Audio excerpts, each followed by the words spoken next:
নমস্কার, আমি ফাল্গুনী। বছরের প্রথমে পরমেশ্বরের কাছে সবার জন্যে সুখ, শান্তি ও আধ্যাত্মিক উন্নতির প্রার্থনা করছি। ঈশ্বরের কাছে প্রার্থনা করছি, ঈশ্বর সবার মঙ্গল করুন।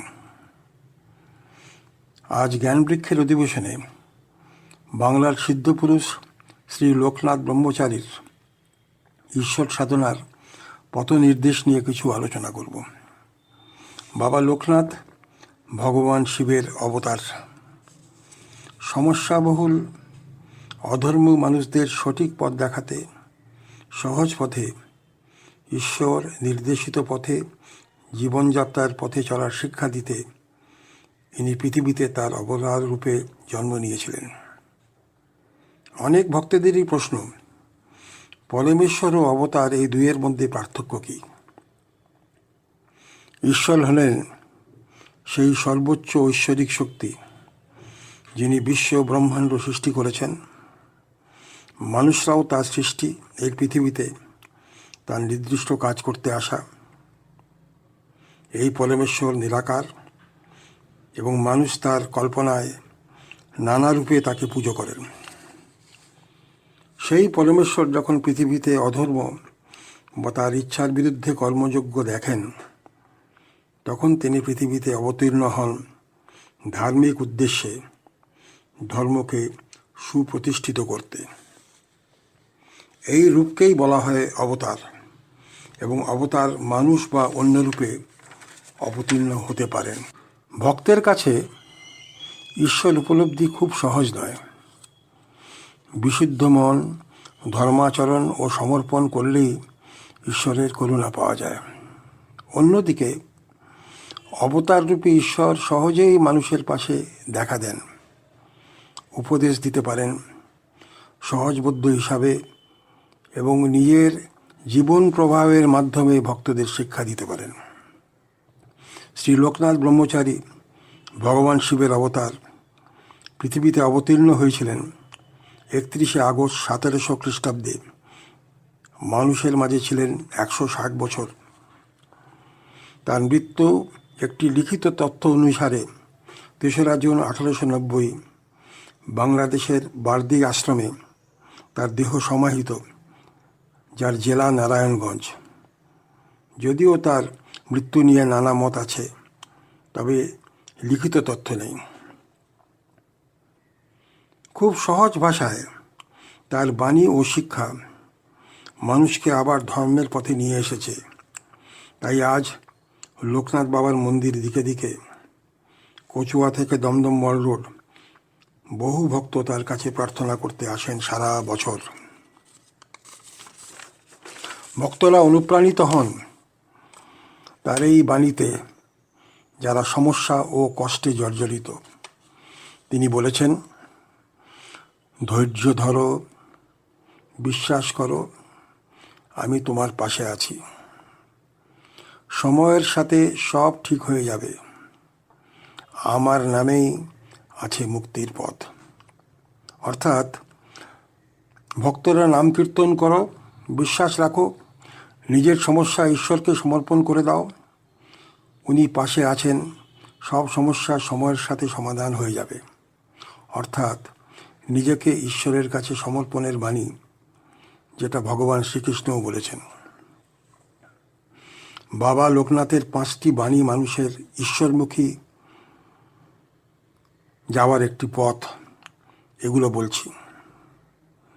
যে আমায় ডাকবে, স্মরণ করবে, আমি দৌড়িয়ে তার কাছে আসব। মন পরিষ্কার করো, আমি তোমার কাছে আছি।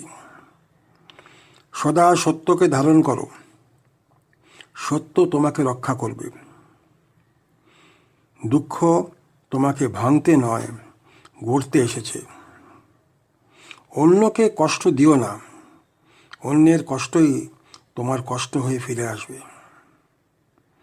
এই 5টি বাণী ভক্তের ধর্মাচরণের পথ, যা খুব সোজা ভাষায় বলা আছে। সুতরাং সত্যনিষ্ঠ পথই ধর্মাচরণের একমাত্র পথ। বাবা লোকনাথ দুঃখকে শত্রু ভাবতে মানা করেছেন। বলেছেন দুঃখকে শিক্ষক হিসাবে দেখতে। কারণ বিশ্লেষণ করে শিক্ষা লাভ করতে হবে। এর ফলে আধ্যাত্মিক উন্নতিও হবে। ধর্মাচরণের পথ নির্দিষ্ট। লোকনাথ বাবার ক্ষেত্রে মন্ত্রহীনভাবেও ঈশ্বর প্রার্থনা করা যায়।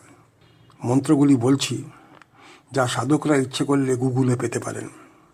পুজোর মন্ত্র আপনারা সাথে বলুন: ওম নমঃ শিবায় শান্তায় কারণত্রয় হেতবে নিবেদয়ামি চাত্মনাং গতিস্তং পরমেশ্বর। নমস্তে গুরু কৃপায় নমস্তে ত্রিকাল দরসীমে নমস্তে শিবরূপায় ব্রহ্মাত্মনে নমো নমঃ।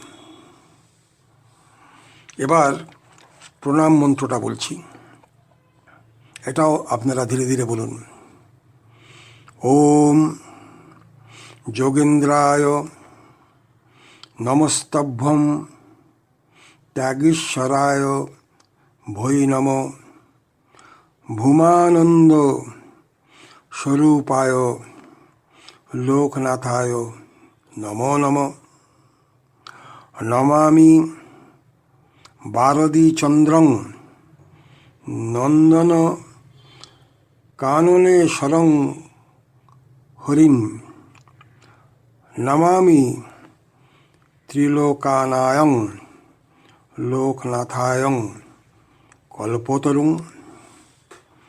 ওম নমঃ শিবায় শান্তায় কারণত্রয় হেতবে নিবেদয়ামি চত্মনং গতিস্তং পরমেশ্বরং। নমস্তে গুরুপ্রায় ব্রহ্ম আত্মনে নমো নমঃ। এই মন্ত্রগুলো মুখস্থ করলে ভালো হয়। এবার শেষে যে লোকনাথের উক্তিগুলি আমাদের আধ্যাত্মিক পদপ্রদর্শক, তার কয়েকটি আপনাদের কাছে তুলে ধরছি, যার অর্থ বুঝতে আপনাদের কোনোই অসুবিধা হবে না। তিনি বলেছেন, আমার কাছে ধর্ম বর্ণ বিভেদ নাই। আমার শরণাগত অভীষ্ট ফল পাবে। আমার কাছ থেকে খালি হাতে কেউ ফিরবে না।